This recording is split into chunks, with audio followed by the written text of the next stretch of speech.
नमस्कार, आप देख रहे हैं द पब्लिक वर्ड। मैं सुभाष चौधरी हूँ।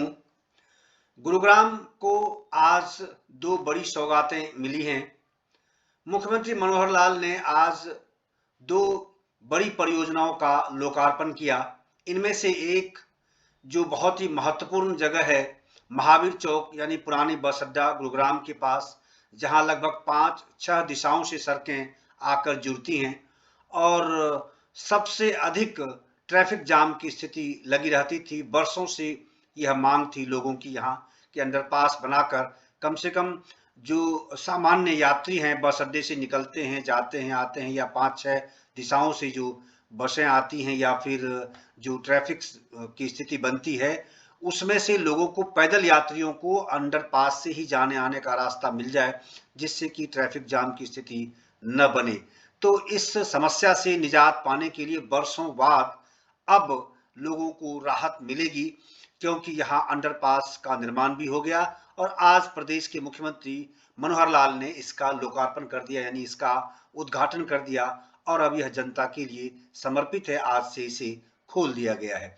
और दूसरी बड़ी परियोजना है जो बसई चौक पर नवनिर्मित फ्लाईओवर है, जिसमें 114 करोड़ रुपए लगे हैं, जिससे कि शहर के उस पार आने जाने का जो आवागमन है वो बहुत सुगम हो जाएगा। हैवी ट्रैफिक्स हैं जो खासकर नेशनल हाईवे से लेकर द्वारका एक्सप्रेसवे और फिर आगे केएमपी एक्सप्रेसवे, फिर झज्जर की ओर दिशा में जाना, जो बड़ी गाड़ियां हैं, हैवी व्हीकल्स हैं, इंडस्ट्रियल व्हीकल्स हैं, उसको जाने आने में आसानी होगी।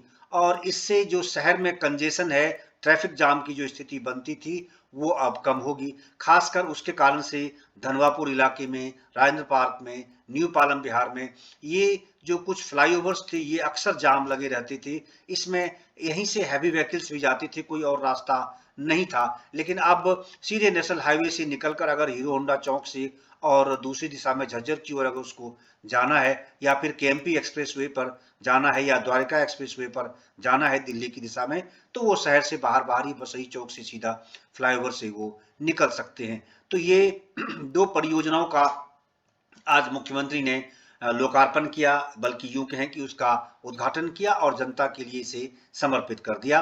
तो इससे शहर में बहुत अधिक ट्रैफिक जाम की जो समस्या थी, उससे निजात मिलेगी। और इसके बाद, इस कार्यक्रम के बाद, मुख्यमंत्री ने ग्रीनवुड स्कूल के पास आयोजित एक जनसभा को भी संबोधित किया और उसमें कुछ बातें उन्होंने रखी, कुछ नई घोषणाएं भी इस शहर के लिए की हैं, इस जिले के लिए उन्होंने की हैं। और उन्होंने एक सफाई भी दी कि स्मार्ट सिटी की सूची में गुरुग्राम को शामिल क्यों नहीं किया गया। उनका ये कहना था कि कुछ लोगों की नाराजगी से बचने के लिए केवल गुरुग्राम को स्मार्ट सिटी में शामिल नहीं किया जा सकता, बल्कि हम इसको स्मार्टेस्ट सिटी बनाना चाहते हैं। ये हमारी योजना है और केंद्र सरकार केवल इसमें 500 करोड़ ही रुपए देती है स्मार्ट सिटी के नाम पर, बाकी काम स्टेट गवर्नमेंट को करना होता है। तो इसलिए हमारे पास सफिशिएंट जो फाइनेंशियल स्थिति है वो सफिशिएंट है, हमारे पास सफिशिएंट पैसे हैं, बजट है, 1500 करोड़ की एफडी है। तो हम इसको स्मार्टेस्ट सिटी के रूप में डेवलप करना चाहते हैं, क्योंकि दुनिया के नक्शे पर ये शहर आ चुका है। सैकड़ों यहाँ दुनिया की ऐसी फॉर्चून जो एक ग्रुप है कंपनियों की, 700 कुछ कंपनियों की, उनमें से बहुतायत में जो कंपनियां हैं, 400 से ऊपर कंपनियों के हेड ऑफिस यहाँ गुरुग्राम में हैं। तो उन्होंने कहा कि ये एक दुनिया के नक्शे पर उभरता हुआ एक ऐसा शहर है जो शहर की चर्चा का विषय है। यहाँ सभी लोग इन्वेस्ट करना चाहते हैं। तो उस दृष्टि से सरकार इसे और भी अच्छे तरीके से विकसित करना चाहती है, इंफ्रास्ट्रक्चर पॉइंट ऑफ व्यू से, इंडस्ट्री की दृष्टि से, इन्वेस्टमेंट की दृष्टि से। यहाँ मौजूद, सभा में मौजूद जो बंदवारी गांव के कुछ ग्रामीण थे, किसान थे, उन्होंने बंदवारी गांव में जो बंदवारी कूड़ा डंपिंग स्टेशन है उसको लेकर आपत्ति जताई। कुछ बातें उन्होंने कही, उसको वहां से शिफ्ट किया जाए, उससे वहां का वातावरण बहुत दुर्गंधित होता है। तो इस पर मुख्यमंत्री ने कहा कि हम इस पर विचार कर रहे हैं, लेकिन हम बंदवारी कूड़ा डंपिंग स्टेशन जो है वहाँ बना हुआ है, वो उसको चलाना बहुत आवश्यक है। नहीं चलाएंगे तो फिर दिक्कत होगी, क्योंकि आखिर इन्हीं शहरों में जो आम आदमी है, जो लोग हैं, उन्हीं के कूड़े वहाँ जमा किए जाते हैं। तो इसीलिए हमारी ये जिम्मेदारी है कुछ तो समस्या का सामना करना पड़ेगा, कुछ तो परिस्थिति का सामना हमें करना पड़ेगा। उन्होंने अंततः ग्रामीण को कहा कि 10 एकड़ ज़मीन आप गाँव की कहीं दूसरी जगह आप हमें उपलब्ध करा दीजिए, हम वहाँ शिफ्ट कर देंगे। तो ये सब कई बातें, महत्वपूर्ण बातें आज हुई हैं। तो आइए आपको पहले दिखाता हूँ उद्घाटन का वो नज़ारा, जब उन्होंने लोकार्पण किया, उद्घाटन किया दोनों परियोजनाओं का, और उसके बाद फिर उन्होंने जनसभा को संबोधित किया। जनसभा में उन्होंने वास्तविक स्वरूप में क्या कुछ कहा, आइए आपको सीधे सुनवाता हूँ क्या क्या क्या आज हुआ। पहले परियोजनाओं का लोकार्पण और उसके बाद मुख्यमंत्री का संबोधन। माननीय विधायक श्री राकेश दौलताबाद जी और गुरुग्राम के माननीय विधायक श्री सुधीर सिंगला जी हमारे बीच में पहुंच चुके हैं। उनका भी हार्दिक अभिनंदन, स्वागत है। और आप सभी के इंतजार की घड़ी आप खत्म हुई है।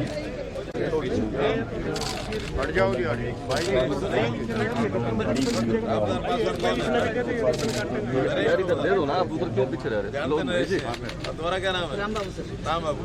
आज ये पुल तैयार है, माननीय उसका उद्घाटन करना है, कौन करेगा? मैं नहीं करूँगा। बड़ी परियोजना का लोकार्पण योजना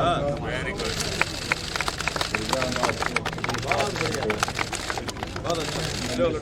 चलो एक लड्डू ले लो। ये रोड सीधा नीचे से हो रहा है।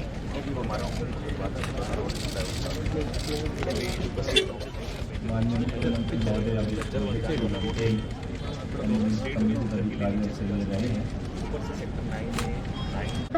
नेशनल हाईवे द्वारका एक्सप्रेसवे से कनेक्ट करेगा।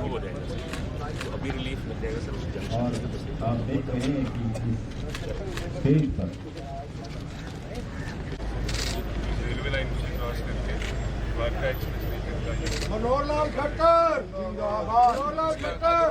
ये बहुत अच्छा रहेगा सर, क्योंकि ये एकदम इसकी बहुत अच्छी यूजेज इसका तो बनती है तो द्वारका एक्सप्रेस का वे के साथ भी बन गई, एम्स के साथ हो गई, केएमपी के साथ हो गई, जो की सारी हो गई।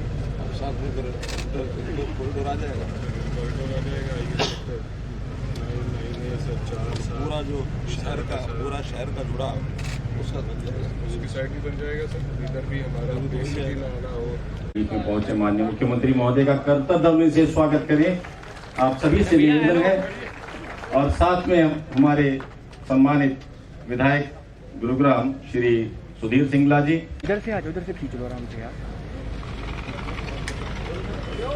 अब मैं निवेदन करूंगा गुरुग्राम और सीवरेज के हों, उनको हमने 586 करोड़ रुपए की लागत से हमने उनको कंप्लीट किया।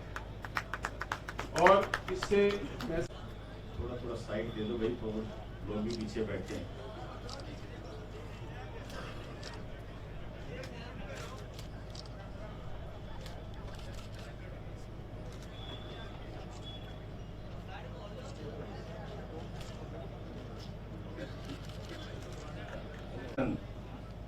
होने जा रहा है उनको बस। माननीय मुख्यमंत्री महोदय इन दोनों परियोजनाओं को प्रदेशवासियों को समर्पित कर रहे हैं, डेडिकेट कर रहे हैं। ये परियोजनाएं हैं उमंग भारद्वाज चौक से सेक्टर 9-9A गुरुग्राम में 6 लेन रोड, फ्लाईओवर और फुट ओवर ब्रिज तथा महावीर चौक पर जो अंडरपास बना है उसका लोकार्पण माननीय मुख्यमंत्री महोदय ने किया है। जिससे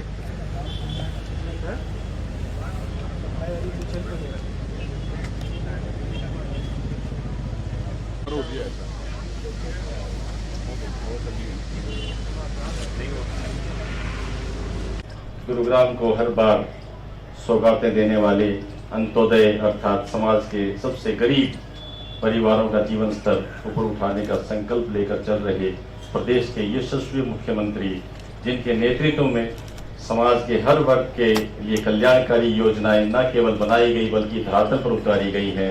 8 साल रखा सबका ख्याल। माननीय मुख्यमंत्री महोदय आप आए और आप सभी को संबोधित करें। You are welcome sir.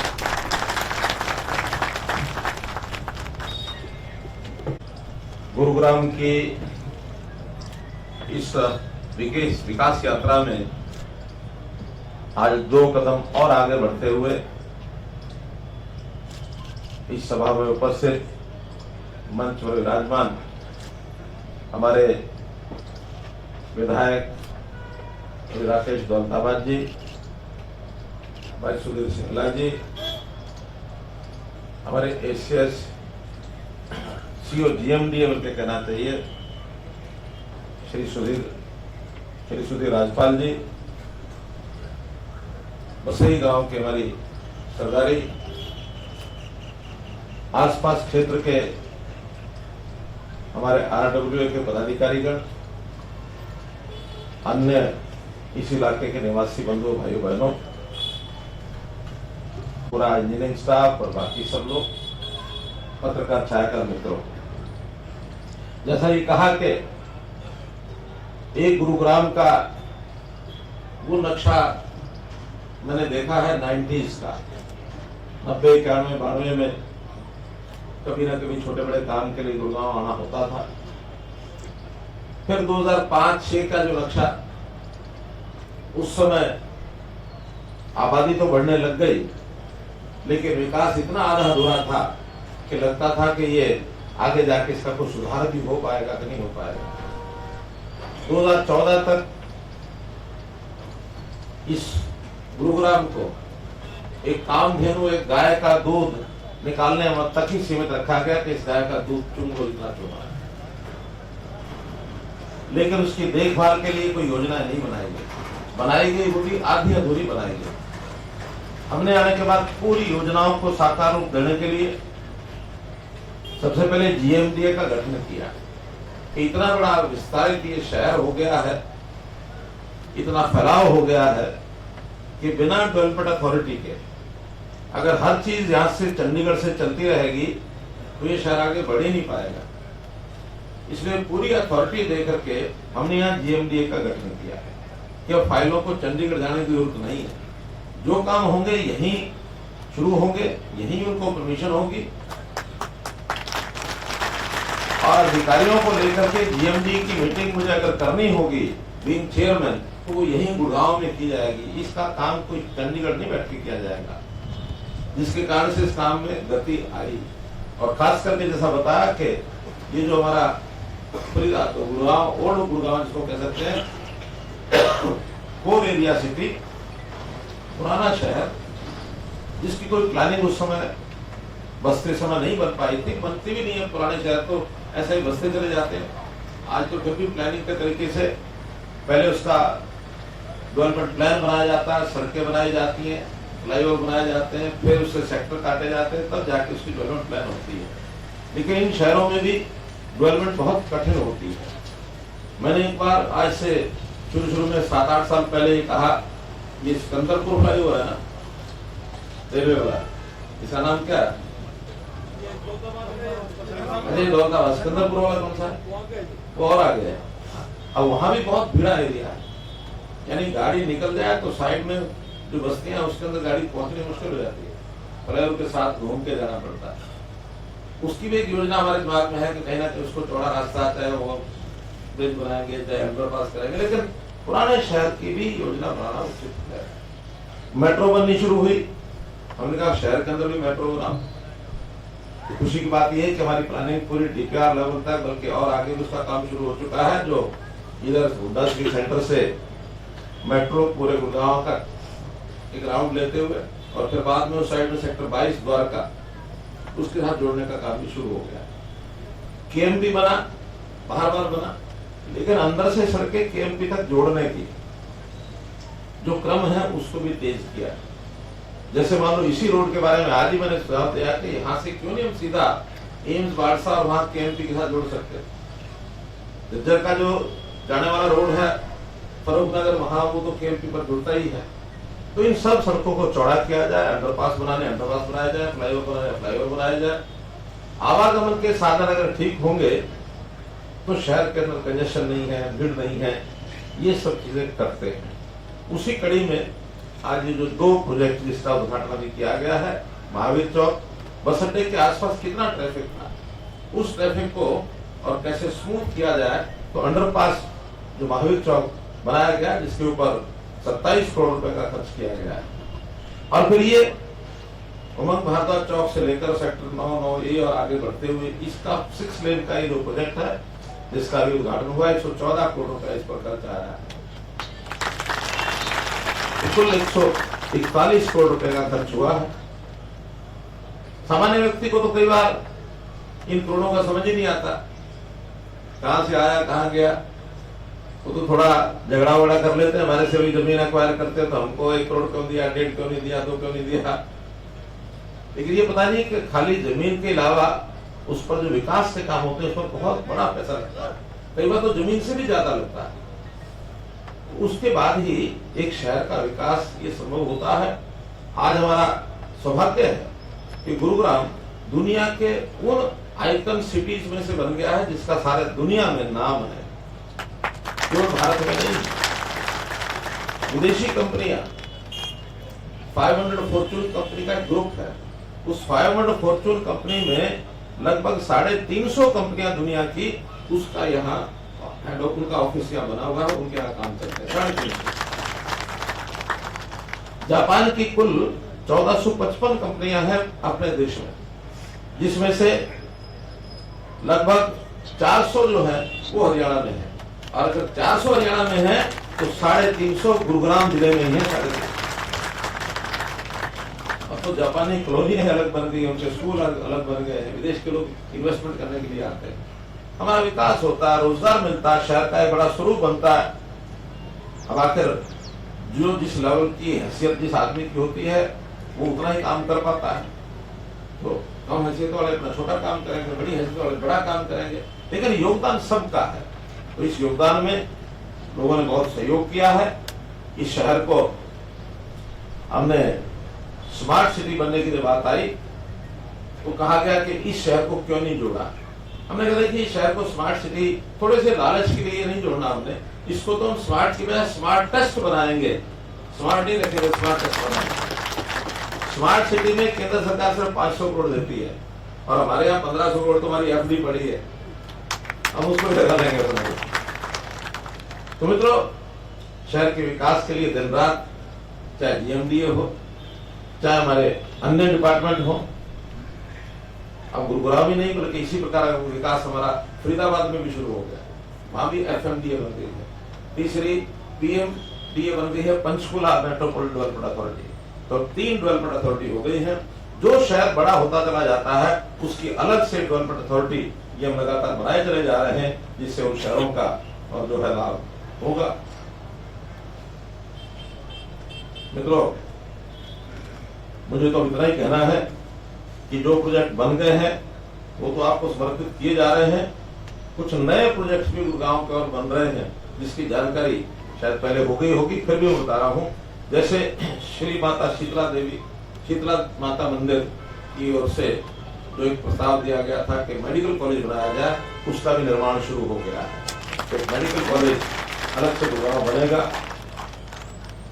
Road infrastructure में एसपीआर फरीदाबाद रोड से नेशनल हाईवे 48 गुरुग्राम 8 फ्लाईओवर बनेंगे, बहुत बड़ा रोड ये एसपीआर यानी फरीदाबाद रोड से और नेशनल हाईवे 48 जयपुर ही है।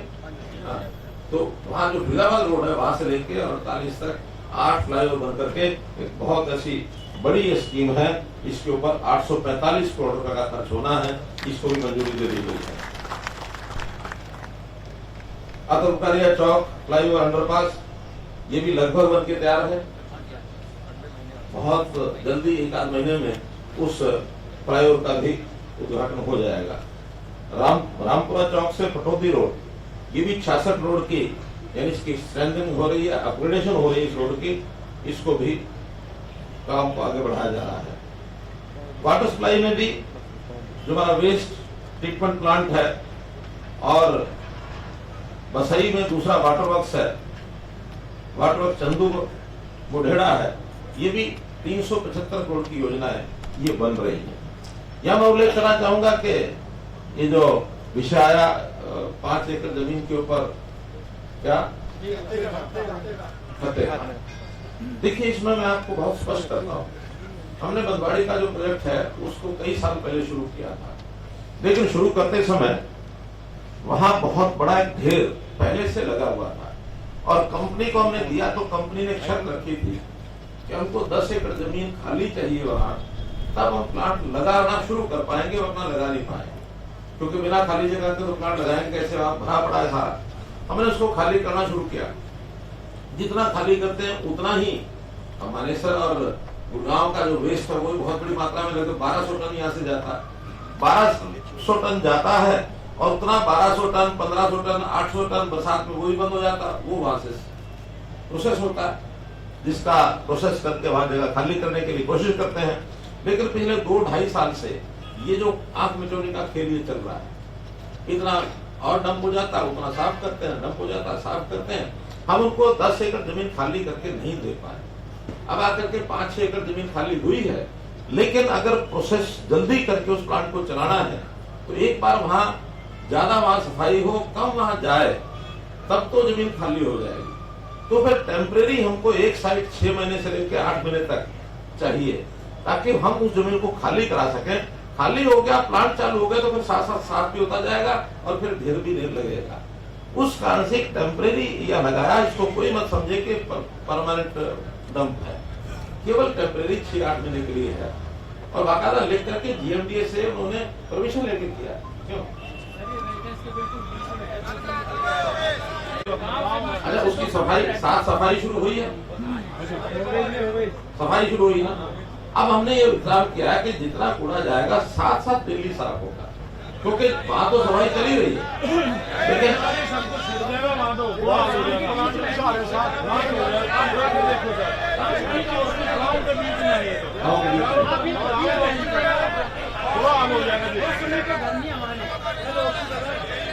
चलिए आपका अगर इतना ज्यादा प्रोडक्ट है, मैं स्वयं एक बार अभी अगले 10-15 दिन में एक बार मुझे फिर आना है, मैं स्वयं उसको देख करके, और जो भी कोई हमें देखिए टेम्परेरी एक जगह तो चाहिए।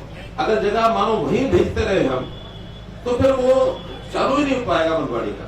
बनवाड़ी वालों ने तो कह दिया जी आप हमें जगह,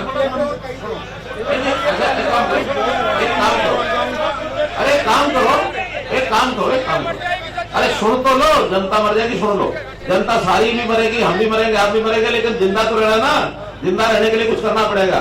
अब सुन लो, अरे सुन लो, 8 एकड़ की जमीन गांव तय करे, जहाँ कहीं खाली पड़ी है 1 साल के लिए, वो 10 एकड़ की जमीन आप हमको दो, हम यहाँ से हटा के वहीं ले जाएंगे, या आपके ऊपर नहीं, ऐसा नहीं है, नहीं ऐसा नहीं। अरे भैया फिर सुन लो, रोज का खेल नहीं करना, हमने बदवाड़ी प्लांट चलाना है, और बदवाड़ी प्लांट नहीं चला तो ये गुड़गांव पूरे का पूरा यही हालत नहीं करनी हमने। हमें थोड़ी तकलीफ भी 6 महीने हो जाएगी, आखिर बदवाड़ी भी तो तकलीफ लोग सही रहे, थोड़ी नहीं सह रहे, आप तो सोचना है। मैं इस गाँव में रहने लग जाऊंगा, ठीक है, मैं इस गाँव में रहने लग जाऊंगा 1 साल के लिए, लेकिन मुझे, अरे सुन लो, मुझे 10 एकड़ गांव का मंदिर है जी, 10 एकड़ जमीन दिला दो। मेरा काम यही है कि मुझे शहर साफ करना,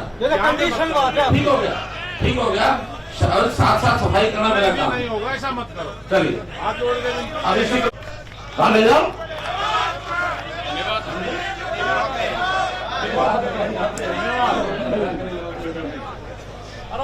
खाली पड़ी यहाँ नहीं होगा जी।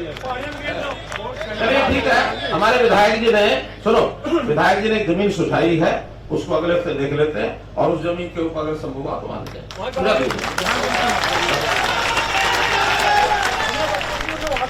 अभी धनवापुर में भी जैसे लिक्विड वेस्ट मैनेजमेंट के भी प्लांट जो है वो एक 100 MLD का ये बन रहा है, बहरामपुर में 100 MLD का बन रहा है, नौरंगपुर में भी 40 MLD का बन रहा है, 525 करोड़ रुपए का सीवरेज ट्रीटमेंट प्लांट।